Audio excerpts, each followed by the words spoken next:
Hello friends, welcome to my channel study with Shilpi. Friends, हम लोग UGC NET exam geography, TGT, PGT geography and all upcoming geography exam की तैयारी कर रहे हैं। फ्रेंड्स, आज हम ज्योग्राफी में पढ़ेंगे G20 समिट यानी कि ग्रुप ऑफ 20। ठीक है फ्रेंड्स, तो आइए शुरू करते हैं।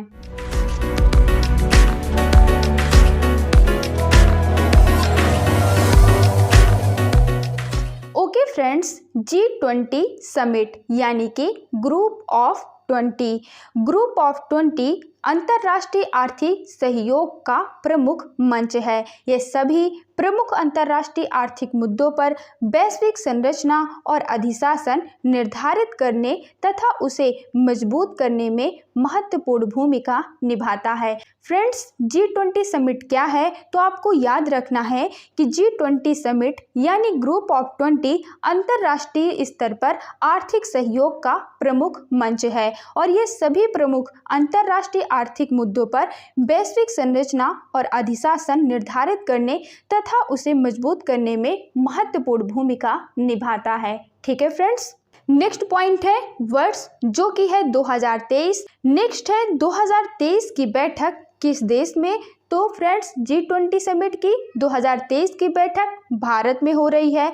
नेक्स्ट है किस शहर में हो रही है? तो आपको याद रखना है कि G20 समिट की बैठक भारत के दिल्ली शहर में हो रही है। नेक्स्ट पॉइंट है स्थान कौन सा है? तो आप याद रखेंगे कि प्रगति मैदान दिल्ली में G20 समिट की बैठक हो रही है। नेक्स्ट है कौन सी बैठक है? तो आपको याद रखना है कि जो 2023 की बैठक भारत में हो रही है वह G20 समिट की 18वीं बैठक है। नेक्स्ट पॉइंट है G20 समिट 2023 की थीम। फ्रेंड्स, यह एक मोस्ट इम्पॉर्टेंट पॉइंट है और यह एग्जाम में ज़रूर पूछा जाएगा। आपको याद रखना है कि G20 2023 की थीम है वसुधैव कुटुंबकम यानी कि one earth, one family, one future. क्या है फ्रेंड्स? वसुधैव कुटुंबकम यानी कि one earth, one family, one future. ठीक है फ्रेंड्स, आपको इस थीम को याद रखना है। नेक्स्ट पॉइंट है कि G20 समिट 2023 की जो थीम है वह कहाँ से ली गई है? तो फ्रेंड्स, आप याद रखेंगे कि G20 समिट 2023 की थीम महाउपनिषद से ली गई है। कहाँ से ली गई है फ्रेंड्स? महाउपनिषद से। और थीम क्या है? थीम है वसुधैव कुटुंबकम यानी कि वन अर्थ, वन फैमिली और वन फ्यूचर। नेक्स्ट पॉइंट है लोगो यानी कि G20 समिट 2023 का लोगो क्या है? तो फ्रेंड्स, इसका लोगो है भारत का राष्ट्रीय पुष्प कमल, जिसमें 4 रंग दिखाए गए हैं, सफ़ेद, हरा, नीला और केसरी। ठीक है फ्रेंड्स, आपको याद रखना है कि G20 समिट 2023 का जो लोगो है वह भारत का राष्ट्रीय पुष्प है कमल, जिसके 4 रंग दिखाए गए हैं, सफ़ेद, हरा, नीला और केसरी। नेक्स्ट पॉइंट है शेरपा। आपको याद रखना है कि G20 समिट 2023 के शेरपा कौन है? अमिताभ कांत हैं। कौन है friends? Amitabh Kant. Next point है G20 बैठक 2024 कहाँ होगी? आपको याद रखना है कि G20 2024 की जो बैठक है वह ब्राज़ील में होगी। ठीक है फ्रेंड्स, तो ये जितने भी पॉइंट हैं मोस्ट इम्पॉर्टेंट है और यहाँ से एग्जाम में क्वेश्चन जरूर पूछे जाएंगे। आपको इन सभी पॉइंट को याद रखना है। नेक्स्ट पॉइंट है महत्वपूर्ण बिंदु। सबसे पहला बिंदु है भारत 1 दिसंबर 2022 से 30 नवंबर 2023 तक G20 की अध्यक्षता करेगा। फ्रेंड्स, आपसे एग्जाम में पूछा जा सकता है कि भारत G20 की अध्यक्षता कब तक करेगा? तो अब आपको याद रखना है कि भारत G20 की अध्यक्षता 1 दिसंबर 2022 से 30 नवंबर 2023 तक करेगा। कब तक करेगा फ्रेंड्स? 1 दिसंबर 2022 से 30 नवंबर 2023 तक G20 की अध्यक्षता भारत करेगा। ठीक है फ्रेंड्स, नेक्स्ट पॉइंट है विश्व की 20 प्रमुख अर्थव्यवस्थाओं का समूह G20 या फिर ग्रुप 20 की अध्यक्षता वर्तमान में भारत के पास है। पिछले वर्ष दिसंबर में औपचारिक रूप से भारत ने G20 की अध्यक्षता ग्रहण की थी। उसके बाद पहली शेरपा बैठक पहली वित्त और केंद्रीय बैंक के प्रतिनिधियों की बैठक, G20 विकास समूह की पहली बैठक और संयुक्त वित्त और स्वास्थ्य टास्क फोर्स की बैठक भारत के अलग अलग शहरों में हो चुकी है। भारत 1 दिसंबर 2022 से 30 नवंबर 2023 तक G20 की अध्यक्षता करेगा, जिसके अंतर्गत भारत के 60 से अधिक शहरों में 200 से अधिक बैठकें आयोजित की जाएंगी। ठीक है फ्रेंड्स, तो सबसे पहले आपको यह याद रखना है कि शेरपा कौन होता है। तो फ्रेंड्स, किसी देश की ओर से शामिल होने वाले व्यक्तिगत प्रतिनिधि को शेरपा कहा जाता है। ठीक है फ्रेंड्स, G20 में शेरपा किसी देश की ओर से शामिल होने वाले व्यक्तिगत प्रतिनिधि को शेरपा कहा जाता है। और फ्रेंड्स, आपको यह भी याद रखना है कि भारत 1 दिसंबर 2022 से 30 नवंबर 2023 तक G20 की अध्यक्षता करेगा, जिसके अंतर्गत भारत के 60 से अधिक शहरों में 200 से अधिक बैठकें आयोजित की जाएंगी। ठीक है फ्रेंड्स, आपको इन सभी पॉइंट को याद रखना है। नेक्स्ट पॉइंट है G20 की स्थापना। G20 की स्थापना 1999 में एशियाई वित्तीय संकट के बाद वित्त मंत्रियों और केंद्रीय बैंक के गवर्नरों के लिए वैश्विक आर्थिक और वित्तीय मुद्दों पर चर्चा करने के लिए एक मंच के रूप में की गई थी।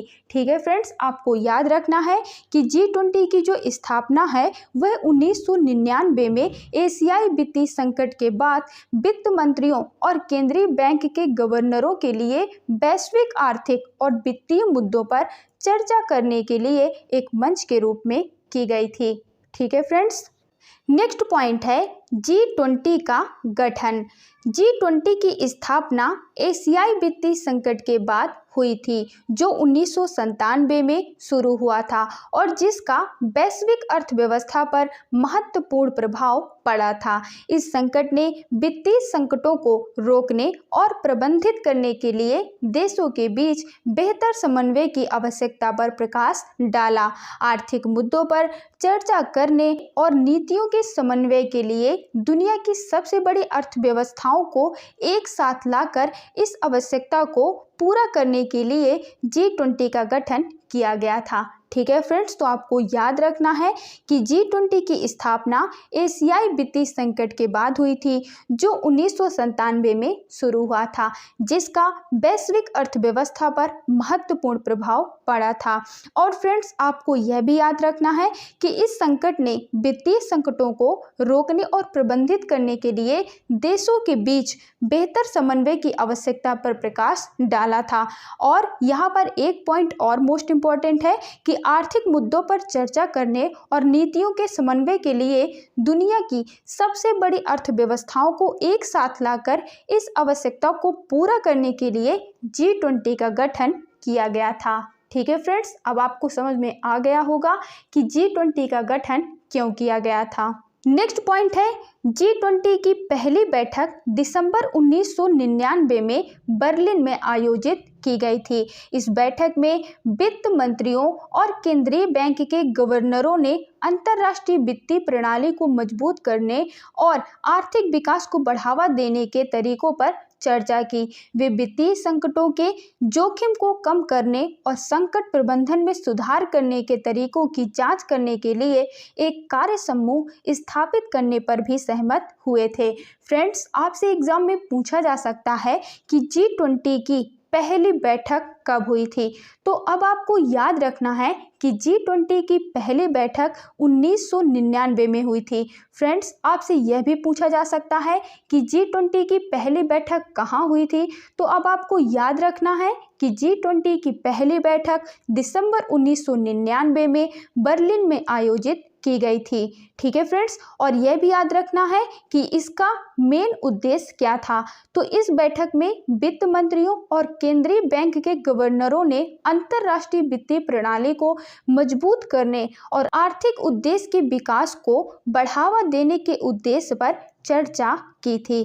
आपको यह भी याद रखना है कि वित्तीय संकटों के जोखिम को कम करने और संकट प्रबंधन में सुधार करने के तरीकों की जांच करने के लिए एक कार्य समूह स्थापित करने पर भी सहमत हुए थे। किसमें फ्रेंड्स? G20 सम्मेलन में।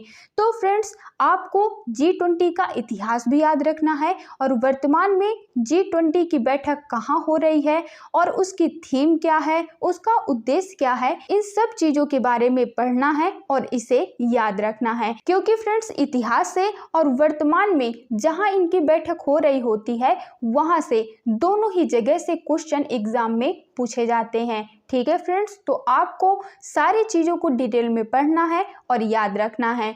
आई होप कि आपको ये वीडियो पसंद आया होगा। मिलते हैं हमारे नेक्स्ट वीडियो में। Thank you for watching this video.